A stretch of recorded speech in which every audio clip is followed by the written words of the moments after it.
Charlie and the Chocolate Factory by Roald Dahl. Chapter number 3, Mr. Wonka and the Indian Prince. Prince Pondicherry wrote a letter to Mr. Willy Wonka, said Grandpa Joy, and asked him to come all the way out to India and build him a colossal palace entirely of chocolate. Did Mr. Wonka do it, Grandpa? He did indeed, and what a palace it was! It had 100 rooms and everything was made of either dark or light chocolate. The bricks were chocolate, and the cement holding them together was chocolate. The windows were chocolate. All the walls and ceilings were made of chocolate. So were the carpets, and the pictures, and the furniture, and the beds. And when you turned on the taps in the bathroom, hot chocolate came pouring out. When it was all finished, Mr. Wonka said to Prince Pondicherry, I warn you, though it won't last very long, so you would better start eating it right away. Nonsense! Shouted the prince. I'm not going to eat my palace. I'm not even going to nibble the staircase or lick the walls. I'm going to live in it. But Mr. Wonka was right, of course. Because soon after this, there came a very hot day with a boiling sun, and the whole palace began to melt, and it sank slowly to the ground. And the crazy prince, who was dozing in the living room at the time, woke up to himself finding swimming around in a huge brown sticky lake of chocolate. Little Charlie sat very still on the edge of the bed, staring at his grandfather. Charlie's face was bright and his eyes were stretched so wide you could see the whites all around.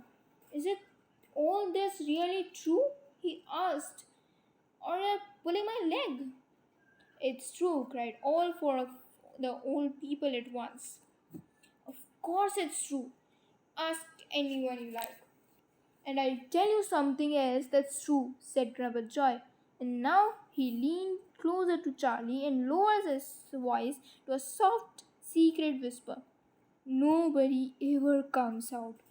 Out of fear? Asked Charlie. And nobody ever goes in. In where? Cried Charlie. Wonka's factory, of course.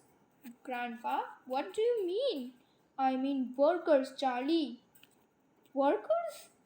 All factories, said Grandpa Joy, have workers streaming in and out of the gates in the morning and evenings, except Wonka's. Have you ever seen a single person going into that palace or coming out?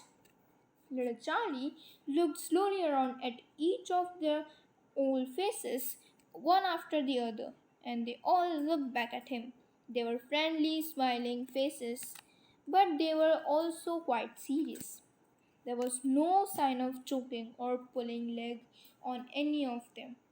Well, have you? Asked Grandpa Joy. I, I, I really don't know, Grandpa, Charlie stammered. Whenever I walked past the factory, the gates seemed to be closed. Exactly, said Grandpa Joy. But there must be people working there. Not people, Charlie, not ordinary people, anyway. Then who? Cried Charlie. Aha, that's it, you see. That's another of Willy Wonka's clevernesses. Charlie dear, Mrs. Bucket called out from where she was standing by the door. It's time for bed. That's enough for tonight. But mother, I must hear. Tomorrow, my darling. That's right, said Grandpa Joy. I'll tell you the rest of it tomorrow evening.